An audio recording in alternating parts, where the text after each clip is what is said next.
Mientras sostenía a mi bebé mestizo por primera vez, mi hermano me señaló con el dedo.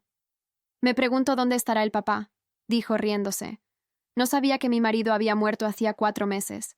Tampoco sabía que mi suegro estaba parado en el umbral justo detrás de él. Mi hermano solo se había enterado de que estaba embarazada hacía 2 semanas y me había estado bombardeando desde entonces. No porque quisiera conocer a su sobrino, sino porque quería burlarse de mí de nuevo. Por eso corté lazos con él originalmente. Siempre había estado obsesionado con reírse a mi costa, empujarme a los charcos cuando éramos pequeños, o anunciar a toda la clase cuando me vino la regla por primera vez. Esto no era diferente. Cuando crucé miradas con mi suegro, un ex Navy SEAL, en ese pasillo, mientras mi hermano estaba ocupado riéndose de que el bebé era otra estadística, le hice la señal. Verán, lo que mi hermano no sabía era que yo había planeado esto. Había pasado toda mi última semana coordinando con la familia de mi difunto esposo, mis amigos, incluso la propia esposa de mi hermano, poniendo todo en su lugar. Así que, mientras él estaba allí riéndose tan fuerte que sus lágrimas rodaban por mi cara, tratando de acercarse y pellizcar mi cicatriz de cesárea, su destrucción literal estaba ocurriendo a 20 pies de él. Lo dejé tomar sus fotos, hacer sus publicaciones en Facebook, escribir sus leyendas sobre mí siendo irresponsable e ingenua, porque sabía que todo lo que hacía era él, sin saberlo, cavando un agujero cada vez más profundo. Fue entonces cuando entró una enfermera, pero no para verme, sino porque incluso ella estaba involucrada. Mientras se inclinaba para ajustar mis medicamentos, me susurró que la guillotina estaba aquí y me preguntó si eso significaba que era hora de actuar. Asentí y ella se dio la vuelta para iniciar la reacción en cadena. «Disculpe, señor», le dijo a mi hermano. «¿Por qué la estaba grabando?» Yo sabía que mi hermano no tenía filtro y se enorgullecía de ser brutalmente honesto. Así que, como era de esperar, comenzó a despotricar porque mi hermana decidió irse con un negro y no volver jamás. ¿Qué esperaba? ¿Que un hombre negro anulara sus instintos y se convirtiera en el padre del año? La estoy grabando para inmortalizar su estupidez. Fingí actuar conmocionada, sabiendo que esto había comenzado exactamente como estaba planeado. ¿Cómo puedes decir eso? Hablarías de otra manera si lo conocieras y supieras por qué él no está aquí, le grité, dejándole una migaja para ver si tal vez se daba cuenta de lo que estaba pasando. Pero no. Mi hermano era del tipo que necesitaba pisotearte en cada discusión, atacar cada inseguridad, sin importar quién estuviera mirando o cómo lo dijera. Y yo usé eso a mi favor. Si lo conociera personalmente, probablemente me reiría aún más fuerte, respondió. Siempre has sido estúpida y crédula. Así es como te convencí de que tu dinero se había perdido, y cómo convencí a mamá de que fuiste tú quien le robó sus parches de opioides cuando tuvo cáncer. Había algo tan satisfactorio en verlo literalmente labrar su propia destrucción.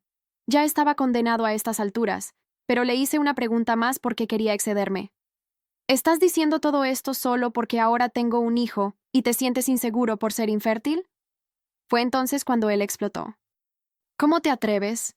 Lo digo porque este bebé es una desgracia. Si quisiera tener hijos, los tendría. Mi esposa hace lo que yo digo.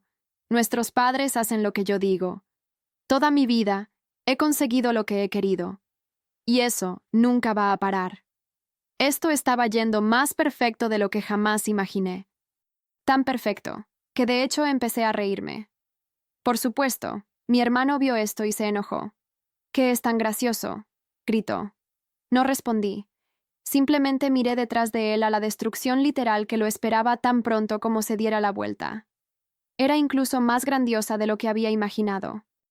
«¿Qué es tan gracioso?», gritó de nuevo.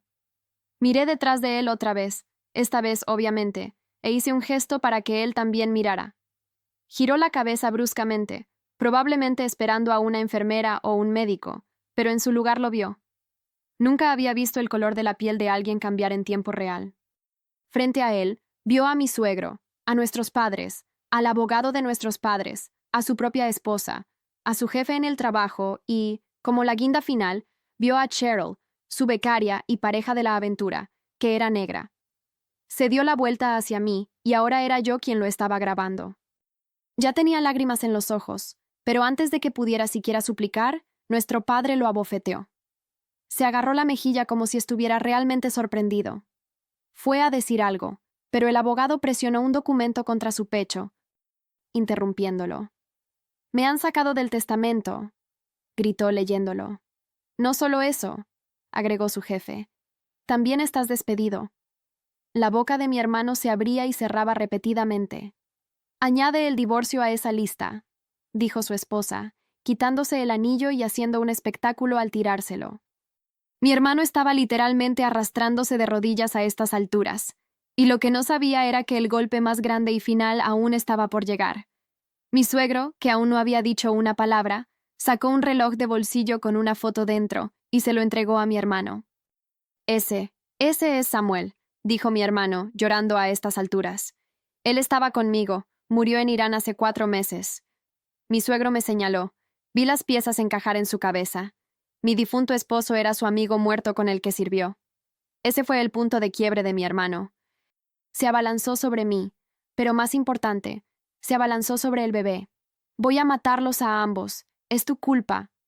Luego hizo algo que nunca olvidaré. Escupió directamente en mi cara. La calidez húmeda golpeó mi mejilla, y me quedé paralizada por medio segundo antes de que mi suegro se moviera más rápido de lo que jamás había visto a una persona moverse en la vida real. Su mano se cerró alrededor de la muñeca de mi hermano como una prensa, deteniéndolo a pulgadas de la cuna del bebé. El otro brazo de mi hermano se agitó salvajemente, y su codo golpeó mi estómago justo donde estaba mi incisión. El dolor me atravesó tan agudo que no podía respirar. La enfermera, que ahora sabía que se llamaba Kylie por su placa, golpeó su mano contra un botón rojo cerca de mi cama. Una alarma comenzó a sonar, y en segundos, 2 guardias de seguridad irrumpieron por la puerta. Mi hermano me gritaba amenazas. Amenazas de muerte reales, mientras 5 hombres adultos trabajaban para inmovilizarlo. Pateó el soporte del suero, y este se estrelló contra el suelo. Su cara estaba morada y retorcida, y seguía gritando que todo era mi culpa, cómo le había arruinado la vida. ¿Cómo se aseguraría de que yo lo pagara? Los guardias de seguridad lo sometieron con algún tipo de llave donde sus brazos estaban inmovilizados a la espalda, pero seguía forcejeando. Uno de ellos radió pidiendo refuerzos. Mi suegro no había soltado su muñeca en todo momento. Simplemente se quedó allí imperturbable mientras mi hermano luchaba contra todos ellos. Un hombre con un uniforme diferente se abrió paso por el umbral y comenzó a dar órdenes. Señaló a mis padres, a la esposa de mi hermano, a su jefe, a Cheryl, al abogado. Les dijo a todos que se fueran de inmediato, que solo el personal médico podía quedarse en la habitación. Mi madre intentó discutir, pero él la interrumpió y dijo que esta era la política del hospital durante un incidente de seguridad. Arrastraron a mi hermano hacia la puerta. Y él seguía gritando, seguía haciendo amenazas. El hombre a cargo se giró hacia Kylie y le dijo que llevara al bebé a la guardería para controles de seguridad. El corazón me dio un vuelco. Ella se movió rápidamente, empujando la cuna hacia la puerta antes de que yo pudiera siquiera procesar lo que estaba sucediendo. Intenté sentarme, pero el dolor en mi incisión me hizo jadear y caer de nuevo contra las almohadas. Kylie me miró por encima del hombro con una expresión que era a la vez profesional y comprensiva. Articuló algo que parecía «¿estará bien?» antes de desaparecer en el pasillo con mi hijo. La habitación se sintió enorme y vacía de repente. El hombre que había dado todas las órdenes regresó y se presentó como Cameron Banks, jefe de seguridad del hospital. Me preguntó si estaba herida y asentí, presionando mi mano contra mi estómago donde el codo de mi hermano había golpeado. Kylie ya estaba allí, apartando mi mano suavemente y levantando mi bata para revisar el sitio de la incisión. Su rostro se puso serio cuando lo miró. Le dijo a Cameron que necesitaba documentar todo y comenzó a tomar fotos con una cámara del hospital.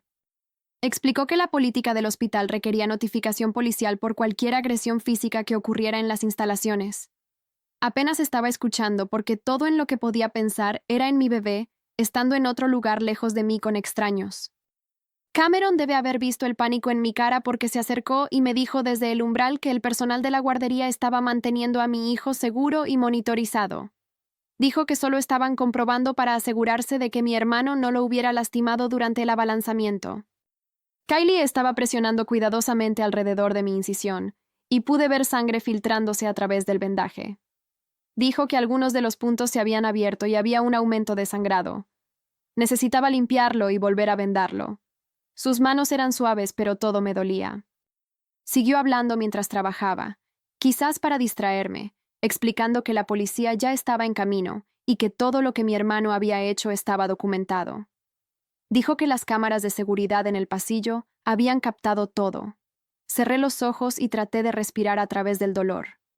Cuando los abrí de nuevo, mi padre estaba parado en el umbral. Parecía 20 años mayor que hacía una hora. Sus hombros estaban caídos y su rostro estaba gris. Mi madre apareció detrás de él, ya hablando, ya poniendo excusas.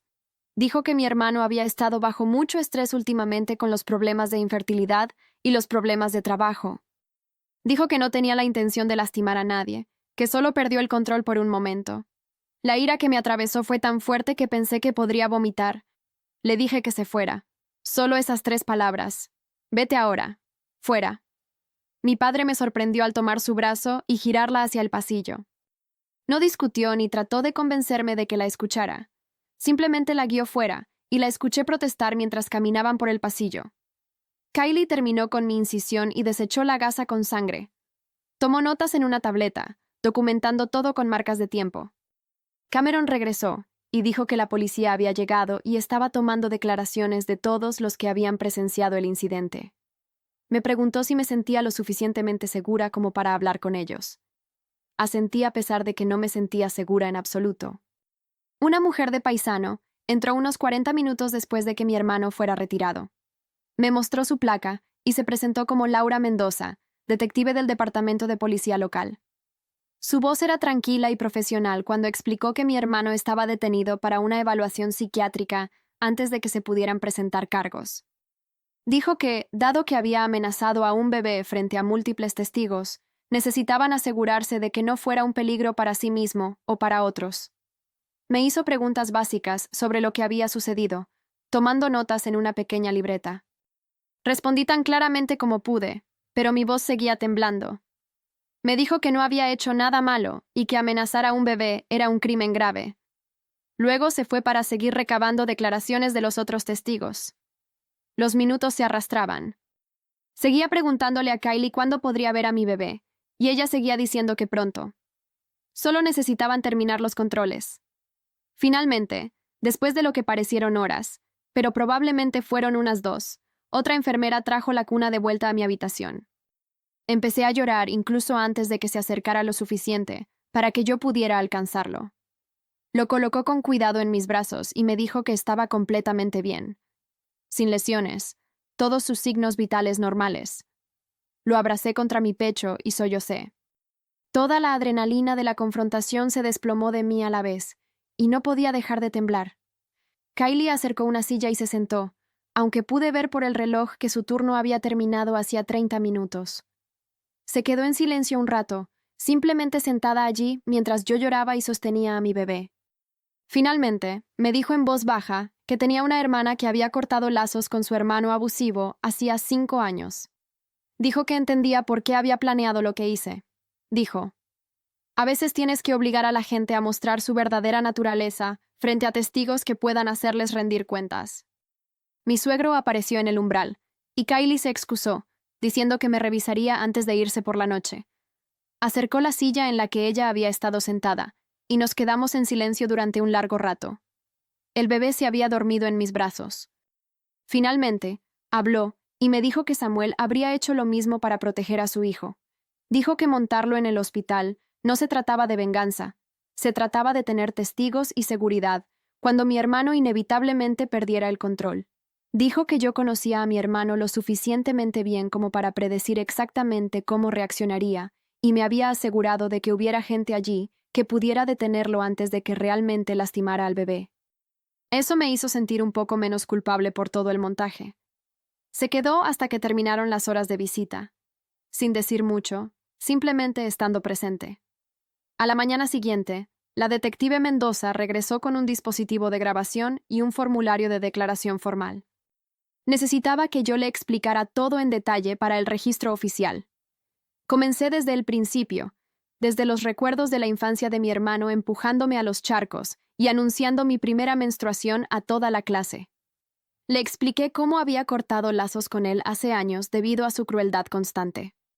Le conté sobre las 2 semanas de mensajes de texto crueles, después de que se enteró de que estaba embarazada, sobre cómo llamó a mi bebé una estadística e hizo comentarios racistas sobre Samuel.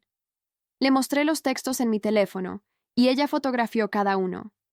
Le expliqué cómo había coordinado con la familia de mi difunto esposo, con mis amigos, con la propia esposa de mi hermano para que todos estuvieran en su lugar. Le dije que sabía que perdería el control si se enfrentaba a la verdad sobre Samuel delante de personas que le importaban. Ella escuchó sin interrumpir y tomó notas detalladas. Cuando terminé, me explicó que mi hermano estaba bajo una retención psiquiátrica de 72 horas después de sus amenazas. Dijo que estaba recomendando cargos por agresión, amenazas criminales y violación de las políticas de conducta hospitalaria. Me preguntó si quería solicitar una orden de alejamiento. Dije que sí de inmediato. Ella asintió y tomó otra nota. Luego me dijo que se pondría en contacto conmigo sobre los siguientes pasos en el proceso legal. Después de que se fue, una mujer con ropa profesional llamó al marco de la puerta. Se presentó como Raina Contrarus, una trabajadora social del hospital.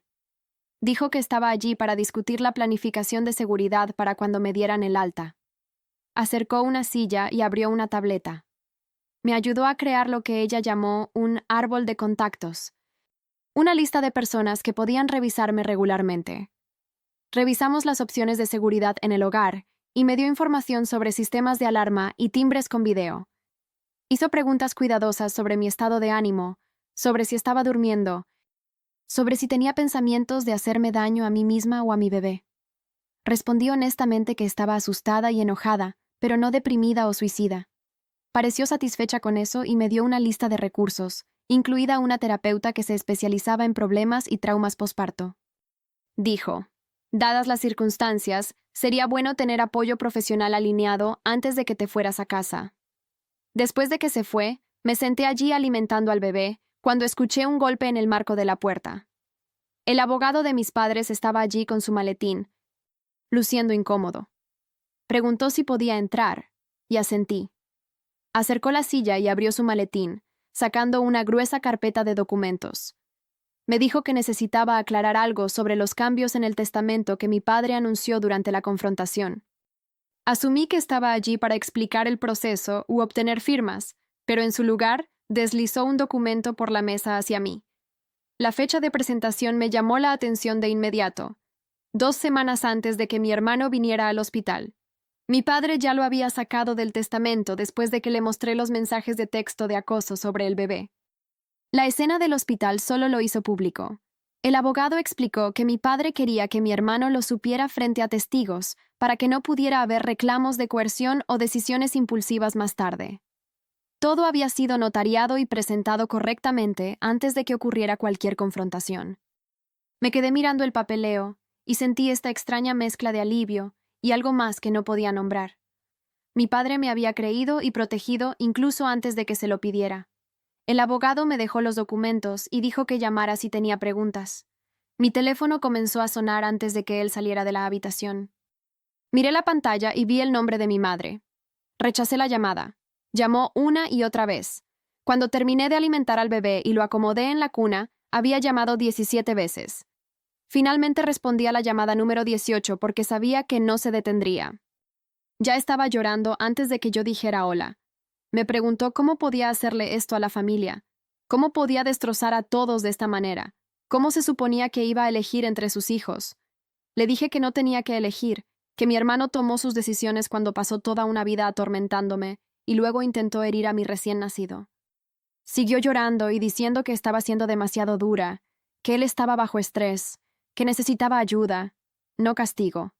Sentí que apretaba la mandíbula cuando dijo que merecía una oportunidad más.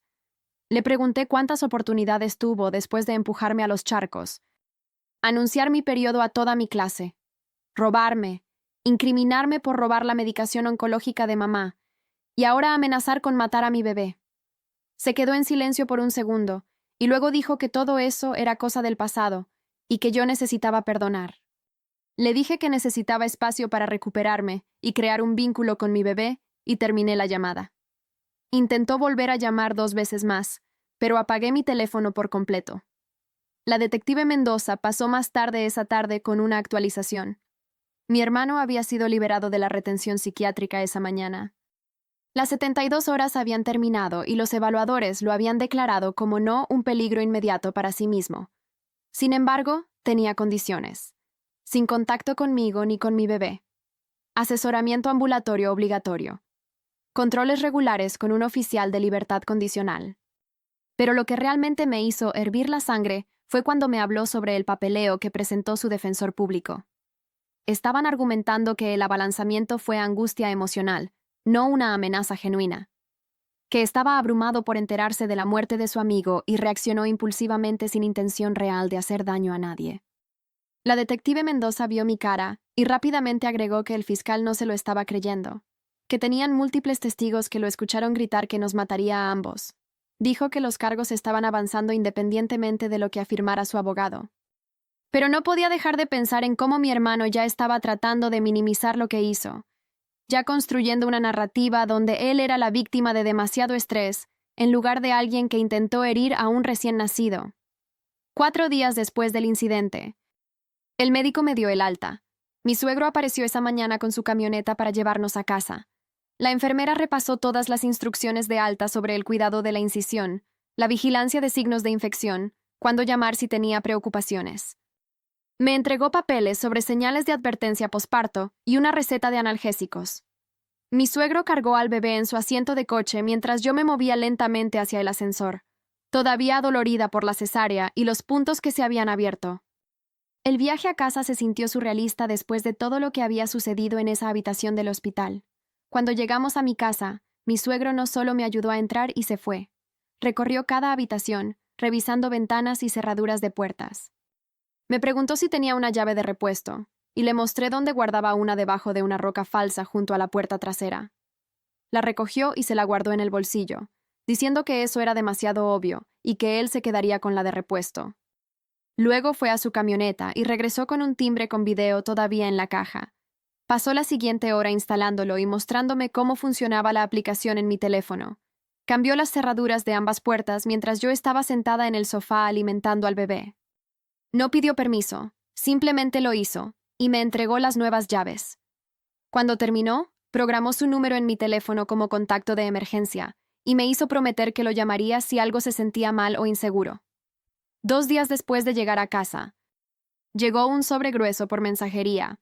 Era del ex empleador de mi hermano, enviado a través de su departamento legal. La carta explicaba que su despido se debía a la violación de las políticas de ética de la empresa, específicamente conducta racista hacia colegas y una relación inapropiada en el lugar de trabajo con alguien que supervisaba. La carta mencionaba que se había presentado una queja de RRH 3 meses antes sobre su comportamiento. Habían estado investigando cuando ocurrió el incidente del hospital, y eso simplemente aceleró su decisión de despedir por causa justificada. Leerlo se sintió como ver las piezas del rompecabezas encajar. Mi hermano no solo se había destruido a sí mismo en esa habitación del hospital. Había estado construyendo su destrucción durante meses y el hospital fue solo donde todo se vino abajo a la vez. Esa misma tarde, revisé mi correo electrónico y encontré un mensaje de Cheryl. La línea de asunto solo decía, declaración para sus registros. Y casi no lo abro, pero lo hice. Había escrito un relato detallado del comportamiento de mi hermano en el trabajo durante el último año. Comentarios racistas sobre otros colegas. Chistes inapropiados. La forma en que la trató de manera diferente después de que comenzó su aventura. Adjuntó grabaciones de audio de algunos de los comentarios, momentos en que él no sabía que ella estaba grabando durante las reuniones. Su correo electrónico terminaba diciendo que estaba dispuesta a proporcionar todo a la policía si era necesario, pero que no quería involucrarse personalmente más allá de la documentación escrita. Dijo que tenía su propia sanación que hacer y no quería ser arrastrada a procedimientos legales si podía evitarlo. Lo entendí completamente. Ella ya había perdido su pasantía debido al comportamiento de mi hermano. Reenvié el correo electrónico a la detective Mendoza, con una nota explicando el contexto. A la mañana siguiente, la esposa de mi hermano me envió un mensaje de texto por primera vez desde el hospital. Me preguntó si podía enviarle copias de las imágenes de seguridad y las declaraciones de los testigos de ese día. Estaba solicitando el divorcio y necesitaba documentación de su comportamiento. Yo misma no tenía las imágenes, pero reenvié su mensaje de texto a la detective Mendoza y le pregunté cómo manejar la solicitud. La detective me devolvió la llamada en 1 hora y dijo que coordinaría el intercambio de pruebas a través de los canales legales adecuados. Dijo que la esposa de mi hermano ya había solicitado una orden de alejamiento propia después de que él apareció borracho en la casa de su hermana buscándola. Todo estaba documentado y tramitado a través del sistema judicial. 2 semanas después de tener al bebé, tuve que ir a la corte para la primera audiencia de mi orden de restricción temporal. Mi suegro nos recogió y nos llevó allí. Esperó en el pasillo fuera de la sala del tribunal con el bebé mientras yo entraba a testificar. La jueza me pidió que explicara por qué necesitaba la orden. Empecé desde la infancia, desde ser empujada a los charcos y que mi periodo fuera anunciado a toda mi clase. Hablé sobre los años de acoso y burla. Le mostré a la corte copias impresas de los textos que envió después de enterarse de que estaba embarazada. Describí lo que sucedió en el hospital, cómo se abalanzó sobre mí y el bebé mientras gritaba amenazas. La jueza escuchó sin interrumpir y tomó notas. Mi hermano no estaba allí, solo su defensor público que intentó argumentar que el incidente del hospital fue un evento aislado causado por angustia emocional. La jueza lo interrumpió y dijo que el patrón de comportamiento durante décadas dejaba claro que esto no era aislado. Concedió una orden temporal de 3 meses y programó una audiencia completa para más tarde, para determinar si debía extenderse. Tenía mi primera revisión posparto programada para esa misma tarde. Mi suegro me llevó directamente de la corte al consultorio del médico. Pensé que sería rutinario, solo para verificar que todo estuviera sanando correctamente. Pero cuando la doctora examinó mi sitio de incisión, su rostro se puso serio. Dijo que la curación era más lenta de lo normal, probablemente debido al trauma y el estrés. Presionó suavemente el área donde el codo de mi hermano me había golpeado, y me estremecí. Fue entonces cuando comencé a llorar. Simplemente me derrumbé por completo en la mesa de examen mientras la doctora me sostenía la mano. Me dejó llorar durante unos minutos y luego dijo suavemente que quería que viera a una terapeuta que se especializara en problemas y trauma postparto. Dijo que lo que pasé no era un estrés postparto normal. Fue un evento traumático real, además de recuperarme de la cirugía y cuidar a un recién nacido. Me dio una remisión y programé una cita para la semana siguiente antes de que pudiera convencerme de no hacerlo. Al día siguiente, mi teléfono vibró con un mensaje de texto de un número desconocido. Casi lo borro sin leer, pero algo me hizo abrirlo. El mensaje decía que lo sentía, pero que yo me busqué esto al elegir tener ese bebé. Supe de inmediato que era mi hermano. Tomé una captura de pantalla antes de que mis manos dejaran de temblar. Luego abrí mis mensajes a la detective Mendoza y le envié la captura de pantalla con una nota sobre la hora y la fecha. Ella respondió en minutos diciendo que lo estaba agregando al expediente del caso y documentando la violación de la orden de no contacto. Dijo que cada violación hacía que el caso contra él fuera más fuerte y me pidió que siguiera documentando cualquier otra cosa que sucediera. Guardé su respuesta y luego bloqueé el número desconocido, sabiendo que probablemente conseguiría otro. 2 días después, Cameron llamó mientras estaba alimentando al bebé a las 3:00 de la mañana. Me dijo que el hospital había terminado su revisión de todo lo que sucedió. Kylie recibió algunas advertencias sobre mantener los límites profesionales porque ayudó con mi plan, pero no la castigaron ya que presionó el botón de emergencia en el instante en que mi hermano fue a por el bebé. Le agradecí por avisarme y guardé su número en caso de que alguna vez necesitara consultar las conclusiones del hospital para asuntos judiciales. A la tarde siguiente, mi padre apareció en mi puerta solo. Casi no lo dejé entrar, pero se quedó parado en el porche, con un aspecto más viejo de lo que nunca lo había visto, y preguntó si podíamos hablar. Abrí la puerta y se sentó en la mesa de mi cocina mientras yo sostenía al bebé en mis brazos. Se disculpó por no haberme protegido de mi hermano cuando éramos niños. Dijo que siempre pensó que eran solo cosas normales de hermanos, hasta que vio a mi hermano intentar hacerle daño a su nieto. Me dijo que se quedaría casado con mi madre, pero que establecería límites separados, lo que sea que eso significara.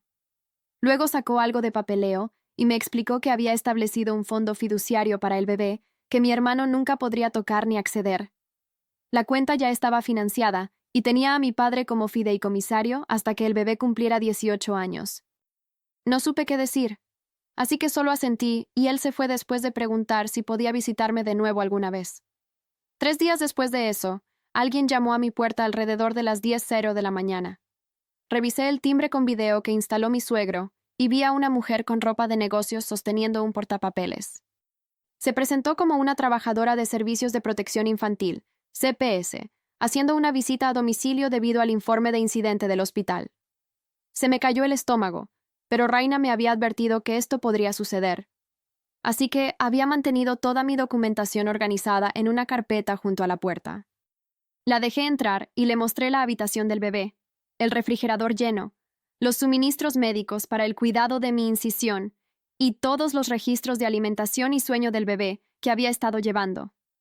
Recorrió cada habitación, tomó notas. Preguntó sobre mi sistema de apoyo y si me sentía segura en casa. Le mostré la orden de alejamiento, el sistema de seguridad, y le di la información de contacto de la detective Mendoza. Pasó tal vez 40 minutos en total en mi casa antes de decirme que estaba cerrando el caso.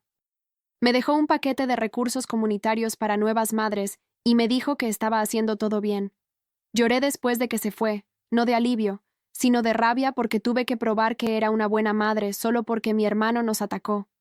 Esa misma semana, recibí una llamada de un número desconocido, que resultó ser alguien del Departamento de Recursos Humanos de la empresa de mi hermano. Me explicó que habían terminado de investigar y encontraron que él creó un ambiente de trabajo hostil a través de comentarios racistas sobre múltiples compañeros de trabajo. También confirmaron que tuvo una relación inapropiada con Cheryl mientras ella era su becaria y él su supervisor directo. La terminación se dictaminó por causa justificada, lo que significaba que perdió su paquete de indemnización y no podía solicitar beneficios de desempleo. Me preguntó si necesitaba copias de sus hallazgos para algún procedimiento legal, y dije que sí, así que me envió un informe redactado por correo electrónico ese mismo día. La detective Mendoza llamó 2 días después, sonando más seria de lo habitual. Me dijo que un oficial de patrulla vio a mi hermano conduciendo lentamente por una calle a 2 cuadras de mi casa. Técnicamente no violó la orden de alejamiento ya que se mantuvo fuera de la distancia restringida, pero quería que lo supiera. Dijo que iba a aumentar la frecuencia de las patrullas en mi vecindario y me dijo que mantuviera mis cámaras de seguridad funcionando todo el tiempo. También sugirió que variara mi rutina y que siempre revisara mi entorno al salir de casa. Sentí que mis manos comenzaban a temblar mientras hablaba y tuve que dejar al bebé en su cuna para no soltarlo. Mi primera cita de terapia fue el martes siguiente. Mi suegro cuidó al bebé en la sala de espera mientras me reunía con una mujer que se especializaba en problemas y trauma posparto. Pasó los primeros 30 minutos solo evaluándome para detectar síntomas de depresión posparto y TPT. Admití que estaba teniendo pesadillas sobre mi hermano, superando a mi suegro y llegando al bebé. Le conté sobre revisar las cerraduras 5 veces antes de acostarme y sobresaltarme con cada golpe de puerta de coche que escuchaba afuera. No pareció sorprendida y dijo que lo que estaba experimentando tenía sentido, dado lo que sucedió. Empezamos a trabajar en algunas estrategias básicas de afrontamiento para los pensamientos intrusivos y la constante necesidad de revisar al bebé. Me dio tarea sobre identificar mis desencadenantes y practicar ejercicios de respiración cuando sentía que el pánico comenzaba. Me fui sintiéndome exhausta pero ligeramente menos sola. Esa noche, mi madre me envió un largo correo electrónico con el asunto: sanación familiar. Pasó 6 párrafos reformulando el incidente del hospital como un malentendido familiar exagerado. Sugirió que fuéramos todos a mediación juntos para que pudiéramos superar esto y volver a ser una familia. Dijo que mi hermano estaba sufriendo y necesitaba apoyo, no castigo. Lo leí 2 veces y luego cerré mi laptop sin responder. 20 minutos después, mi padre me envió un mensaje de texto aparte diciendo que le había dicho a mi madre que la mediación no iba a suceder y que él apoyaba cualquier límite que yo necesitara. A la mañana siguiente, la esposa de mi hermano me envió un mensaje de texto preguntando si me había enterado de que había solicitado el divorcio. Explicó que estaba solicitando manutención conyugal temporal, uso exclusivo de su casa y su propia orden de alejamiento después de que mi hermano apareció borracho en la casa de su hermana buscándola. Dijo que su abogado pensaba que tener mi testimonio sobre su comportamiento ayudaría a su caso. Le envié un mensaje de texto de apoyo diciendo que estaba feliz de ser una referencia para cualquier cosa que necesitara y que estaba orgullosa de ella por irse. Ella respondió con un agradecimiento y dijo que había estado planeando irse durante meses, pero el incidente del hospital finalmente le dio el valor. Una semana después, Gilbert Casey de la oficina del fiscal de distrito llamó para discutir mi caso. Me explicó que el abogado de mi hermano quería evitar el juicio y estaba dispuesto a aceptar un acuerdo de culpabilidad. Los términos propuestos incluían libertad condicional, asesoramiento obligatorio y una orden de alejamiento a largo plazo. Me explicó lo que significaba cada parte y me preguntó cómo me sentía acerca de aceptar un acuerdo en lugar de ir a juicio. Le dije que necesitaba tiempo para pensarlo y me dijo que estaba bien. Teníamos unas pocas semanas antes de que se tuviera que tomar cualquier decisión. Pasé mi siguiente sesión de terapia hablando sobre si un acuerdo de culpabilidad se sentía suficiente. Una parte de mí quería ver a mi hermano enfrentarse a un jurado y escuchar todo lo que había hecho expuesto en público. Pero mi terapeuta preguntó qué resultado realmente me haría sentir segura. Y me di cuenta de que un juicio no cambiaría nada sobre el comportamiento o la actitud de mi hermano.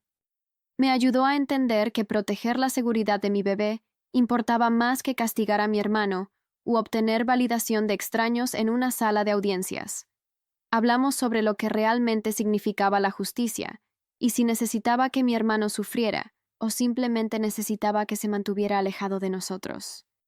Al final de la sesión, mi perspectiva había cambiado de querer venganza a querer seguridad y comencé a pensar que tal vez el acuerdo de culpabilidad era la opción más inteligente. 2 días después, Cheryl me envió un correo electrónico con el asunto actualización. Explicó que su empresa decidió terminar su pasantía antes de tiempo, porque no querían ninguna conexión con el escándalo que involucraba a mi hermano, a pesar de que ella era la que había sido maltratada.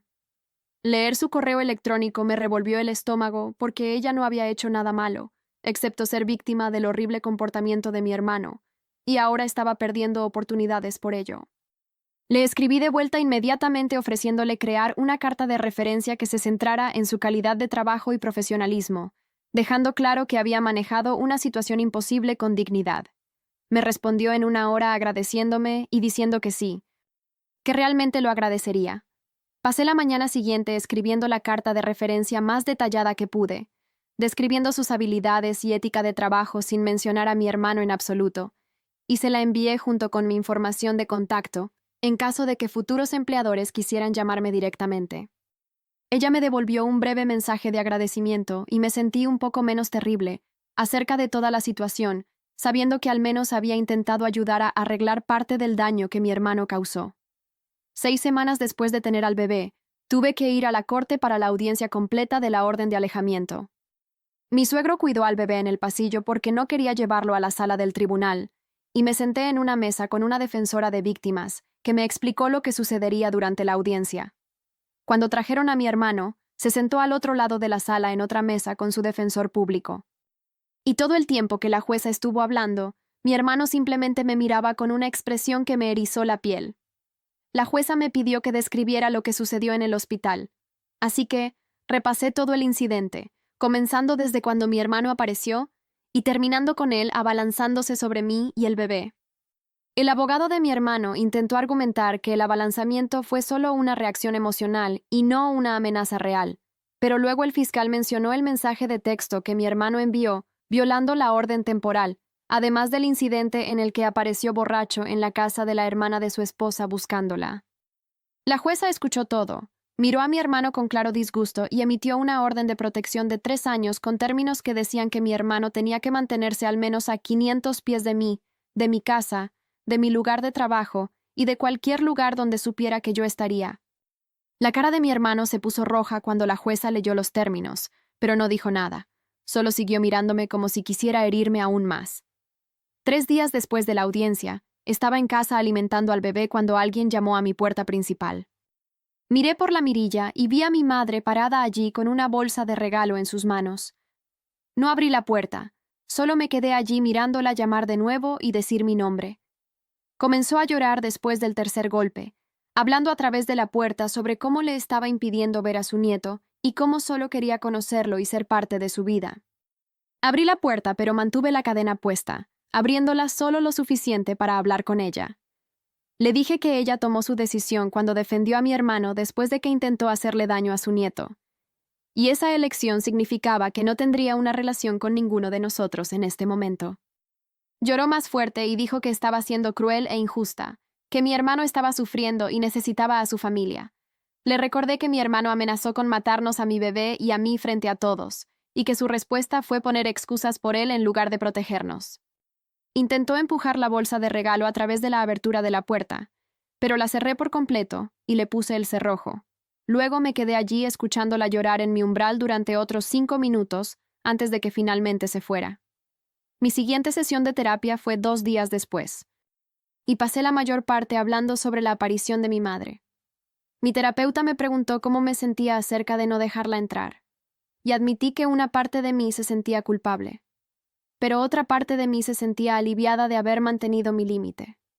Luego dije algo en lo que había estado pensando durante semanas, pero que no había querido decir en voz alta.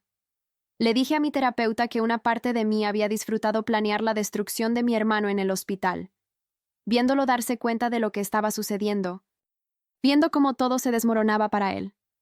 Dije que me asustaba que disfrutarlo me hiciera tan cruel como él, que tal vez yo no era mejor que él. Mi terapeuta se quedó en silencio por un minuto. Luego me pidió que pensara en la diferencia entre lo que mi hermano me hizo durante toda mi vida frente a lo que yo hice en el hospital. Señaló que mi hermano me atacó para entretenerse, que pasó años buscando formas de herirme y avergonzarme porque le parecía divertido. Lo que yo hice fue preparar una situación en la que mi hermano expondría su verdadera naturaleza frente a personas que podían protegerme a mí y a mi bebé, y donde habría testigos y seguridad cuando inevitablemente se pusiera violento. Dijo, protegerte a ti misma y a tu hijo no es lo mismo que atacar a alguien por diversión, y que yo necesitaba dejar de pensar en ellos como iguales. Esa conversación cambió algo en mi cabeza.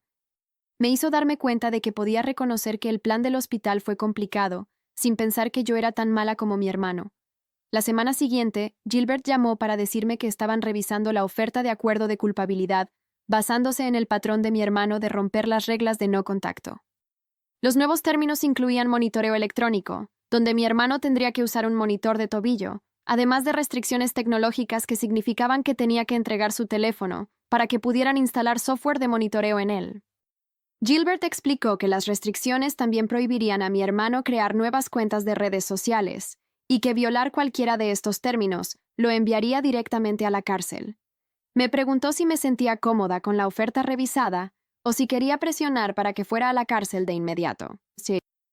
Le dije que necesitaba pensarlo y hablar con mi terapeuta antes de decidir, y él dijo que estaba bien. Tenía una semana para avisarle lo que quería hacer. Esa misma tarde, mi suegro vino con una caja de álbumes de fotos viejos. El bebé estaba durmiendo en su cuna, y nos sentamos en el sofá mirando fotos de Samuel de cuando era pequeño, hasta su servicio militar.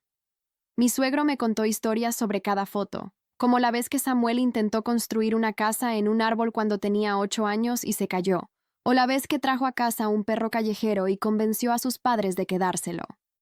Me mostró una foto de Samuel en su graduación de la escuela secundaria. Luego otra de su entrenamiento como Navy SEAL, y su voz se hizo más tranquila mientras hablaba de lo orgulloso que estaba cuando Samuel completó el programa. Cuando llegamos a las fotos de mi boda con Samuel, mi suegro puso su mano en mi hombro y dijo que Samuel me amaba más que a nada, que hablaba de mí constantemente cuando hablaban por teléfono durante los despliegues. Fue entonces cuando comencé a llorar de verdad, no por mi hermano o el hospital o los asuntos legales, sino por perder a Samuel y tener que criar a nuestro hijo sin él. Mi suegro me abrazó mientras lloraba, y fue la primera vez desde el hospital que me permití realmente llorar a mi esposo, en lugar de simplemente estar enojada con mi hermano. Después de hablar tanto con Gilbert como con mi terapeuta durante los días siguientes, decidí aceptar el acuerdo de culpabilidad revisado. Gilbert repasó todos los términos una vez más para asegurarse de que entendía lo que significaban. Mi hermano obtendría 18 meses de libertad condicional, con clases obligatorias de manejo de la ira y sesiones de asesoramiento a las que tenía que asistir todas las semanas. Tendría que completar 200 horas de servicio comunitario. El monitoreo electrónico significaba que usaría un brazalete de tobillo que rastreaba su ubicación en todo momento, y las restricciones tecnológicas significaban que su teléfono y computadora serían monitoreados para asegurarse de que no estuviera tratando de contactarme o crear cuentas falsas. La orden de alejamiento de 3 años se mantendría, y si mi hermano violaba cualquier parte del acuerdo, iría a la cárcel inmediatamente. Gilbert dijo que presentaría el papeleo y programaría la audiencia de culpabilidad, que probablemente ocurriría dentro de las próximas 2 semanas. La audiencia de culpabilidad tuvo lugar un martes por la mañana en la corte. Había trabajado con mi terapeuta para escribir una declaración de impacto de la víctima que se centraba en proteger a mi hijo y asegurarme de que estuviéramos a salvo, en lugar de describir cada cosa terrible que mi hermano me había hecho a lo largo de los años. Mi terapeuta dijo que la declaración debía ser sobre lo que yo necesitaba de ahora en adelante, no sobre hacer que mi hermano se sintiera mal por el pasado, porque las cosas del pasado solo me molestarían más cuando las leyera en voz alta. En la audiencia, mi hermano se paró frente a la jueza y se declaró culpable de los cargos de agresión y amenaza criminal. La jueza le preguntó si entendía de qué se estaba declarando culpable, y mi hermano dijo que sí con una voz baja que no sonaba como él en absoluto. Luego la jueza preguntó si quería leer mi declaración de impacto de la víctima. Así que, me levanté y leí lo que mi terapeuta y yo habíamos escrito juntas. Hablé sobre ser una nueva madre tratando de sanar de una cesárea y cuidar a mi hijo recién nacido, sobre el miedo que sentí cuando mi hermano nos amenazó, sobre la necesidad de saber que mi hijo estaría a salvo de la violencia a medida que creciera. No mencioné los años de acoso o las cosas crueles que mi hermano dijo en el hospital. Solo me centré en el futuro y en lo que tenía que suceder para protegernos. La jueza escuchó mi declaración, luego miró a mi hermano y aceptó el acuerdo de culpabilidad. Repasó todos los términos, la libertad condicional y el asesoramiento y el servicio comunitario y el monitoreo. Luego agregó su propia advertencia al final. Le dijo a mi hermano que si violaba cualquier parte del acuerdo, incluso algo pequeño como faltar a una sesión de asesoramiento, sería arrestado de inmediato y se enfrentaría a una pena de cárcel. Dijo que la corte le estaba dando una oportunidad para obtener ayuda y cambiar su comportamiento. Pero esa oportunidad venía con cero tolerancia para más violaciones. Mi hermano asintió y dijo que entendía, pero cuando su defensor público comenzó a sacarlo de la sala, se giró y me miró directamente con odio puro en sus ojos. Esa mirada me dijo todo lo que necesitaba saber. No estaba arrepentido. No creía haber hecho nada malo. Solo estaba enojado porque lo habían atrapado y tuvo que enfrentar las consecuencias.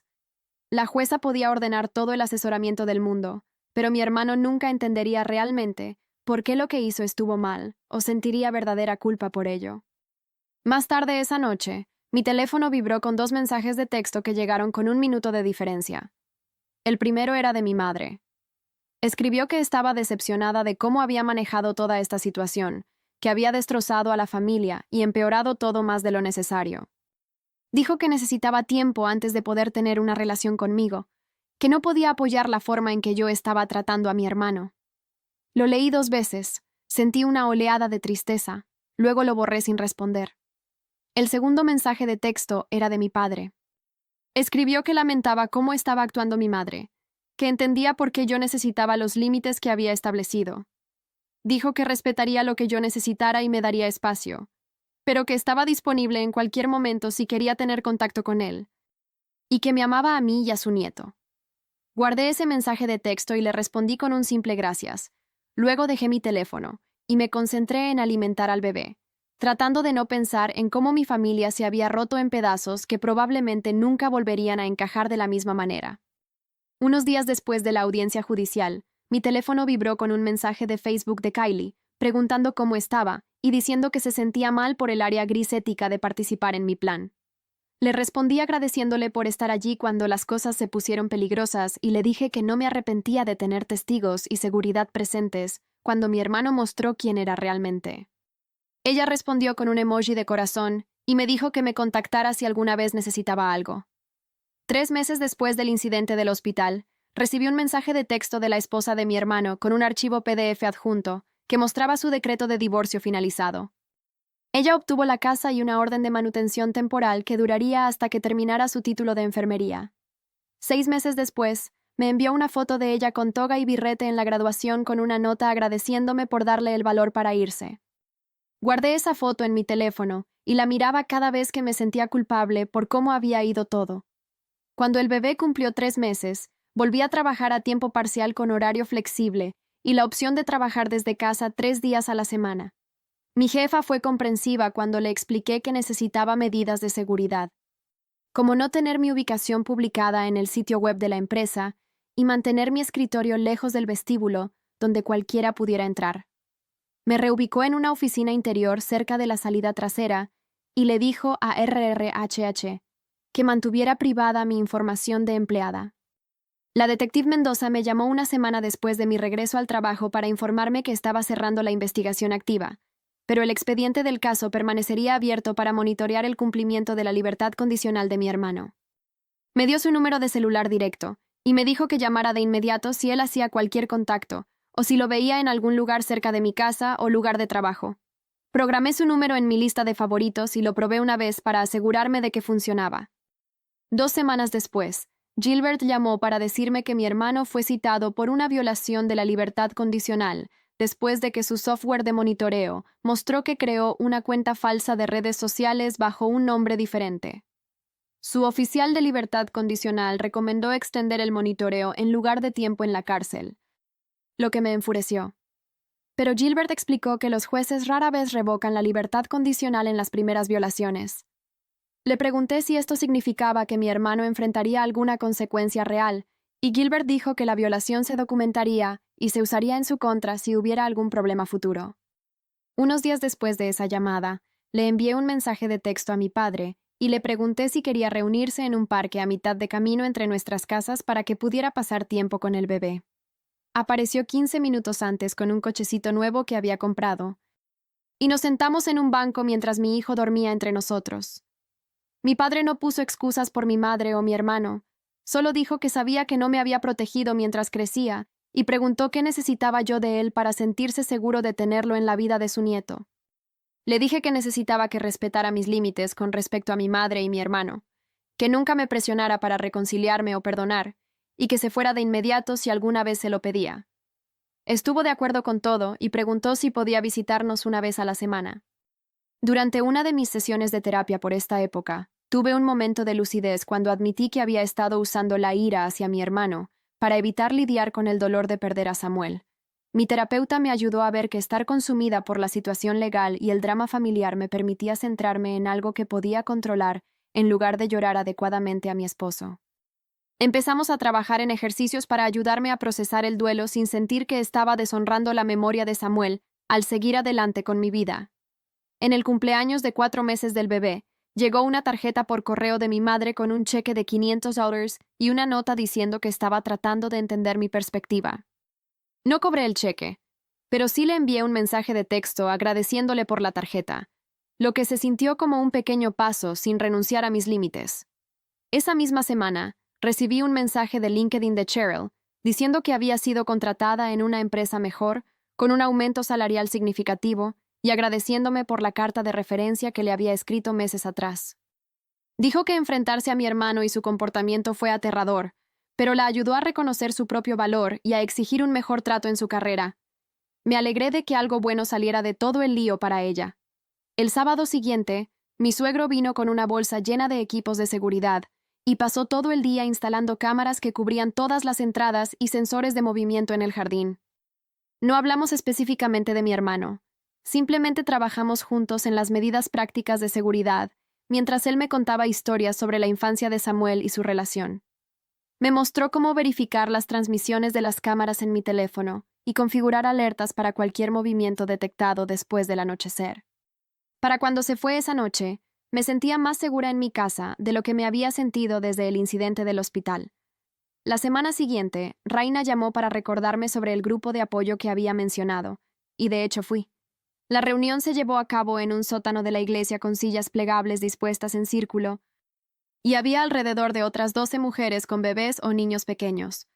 Me senté en la parte de atrás sosteniendo a mi hijo mientras una mujer llamada Jennifer hablaba de cómo sus padres la desheredaron cuando quedó embarazada a los 19 años. Otra mujer compartió sobre su hermana que se negaba a conocer a su hija debido a alguna vieja pelea familiar.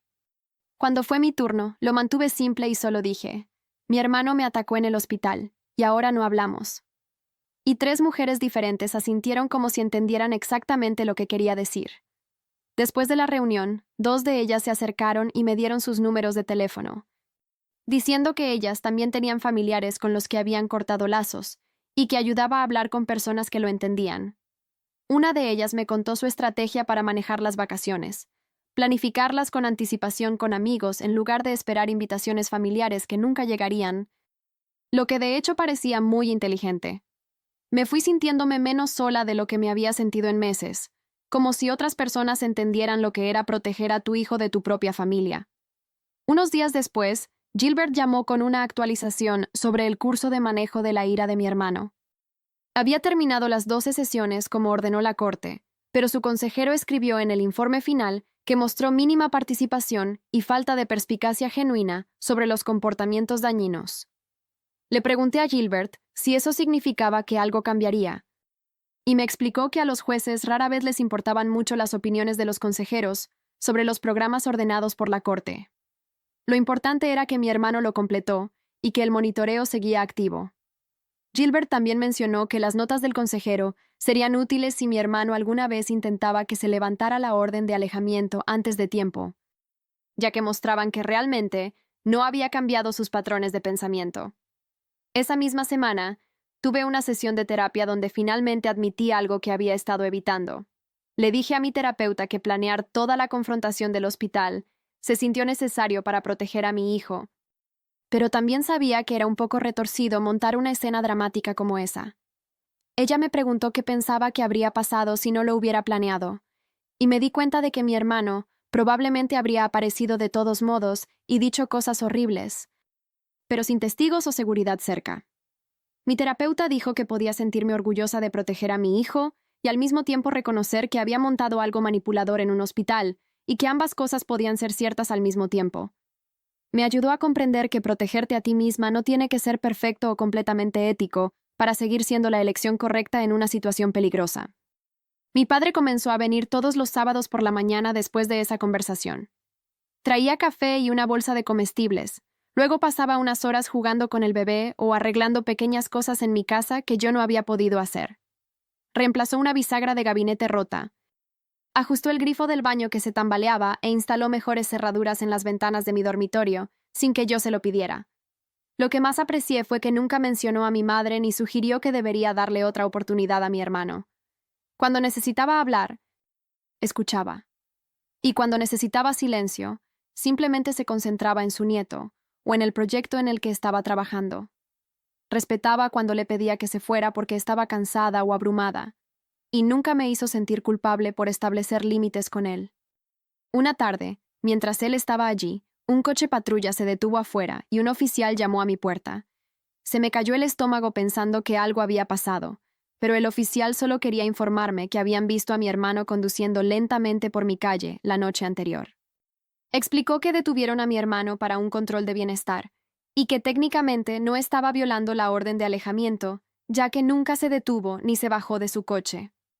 El oficial agregó el incidente al archivo de monitoreo de todos modos y le dijo a mi hermano que parecía un comportamiento de acoso, lo que podría meterlo en problemas reales si volvía a suceder. Le di las gracias al oficial e inmediatamente llamé a Gilbert para informarlo, aunque técnicamente no había ocurrido nada ilegal. 2 semanas después, hubo una audiencia sobre la extensión del monitoreo electrónico de mi hermano. Su abogado argumentó que 6 meses más eran excesivos, ya que había completado su manejo de la ira y no había violado directamente ninguna orden. Pero el fiscal mencionó la conducción lenta por mi calle y la cuenta falsa de redes sociales que había creado, mostrando a la jueza un patrón de comportamientos de superación de límites. La jueza estuvo de acuerdo y extendió el monitoreo por otros 6 meses, diciendo que mi hermano claramente no se estaba tomando las restricciones lo suficientemente en serio. No asistí a la audiencia porque Gilbert dijo que no era necesario que estuviera allí, pero me llamó justo después para contarme el resultado. Ese fin de semana, llevé al bebé a visitar la tumba de Samuel por primera vez desde el funeral. Lo había estado evitando porque no sabía qué decir o cómo manejar llevar un bebé a un cementerio. Pero finalmente me sentí lista. Me senté en el césped junto a su lápida con mi hijo en mi regazo y simplemente hablé en voz alta sobre todo lo que había sucedido. Le conté a Samuel sobre la personalidad de nuestro hijo, cómo sonreía cuando le cantaba y cómo tenía exactamente las mismas cejas que Samuel. Le conté sobre enfrentarme a mi hermano, sobre la confrontación del hospital, sobre tratar de construir la vida segura que habíamos planeado juntos, aunque él no estuviera allí para compartirla. Le dije que a veces tenía miedo de estar haciendo todo mal, pero que estaba haciendo todo lo posible para criar a nuestro hijo de la manera en que hablamos. Mis sesiones de terapia comenzaron a cambiar por esa época. pasando de la gestión de crisis a la sanación a largo plazo.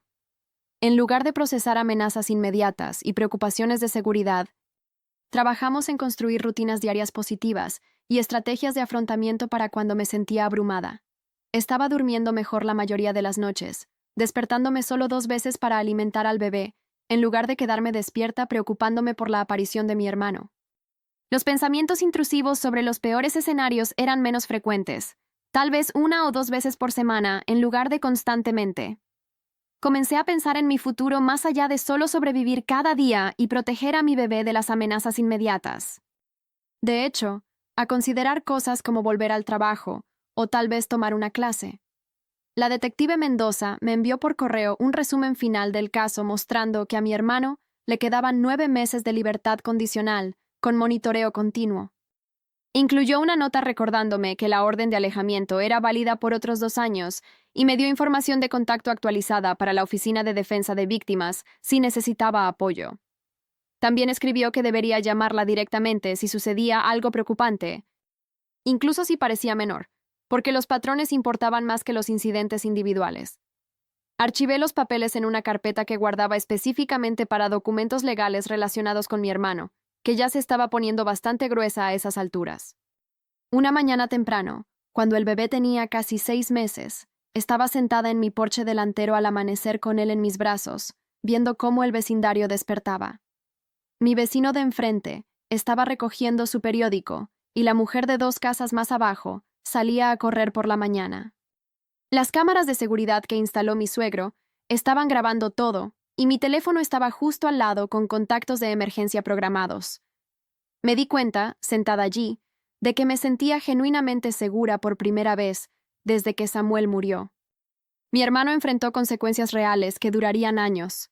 Mis límites con mi familia eran claros y se hacían cumplir, y mi hijo estaba sano y era amado por personas que realmente se preocupaban por protegerlo. No fue un final perfecto, donde todo se arregló y todos se reconciliaron, pero fue un final estable donde ambos estábamos protegidos y avanzando juntos, y eso se sintió suficiente. Y ese es el final de la historia. Me alegra mucho que te hayas unido a mí porque hace que contar esto se sienta significativo. Ojalá haya traído algo de luz a tu día. Suscríbete para que podamos hacerlo de nuevo.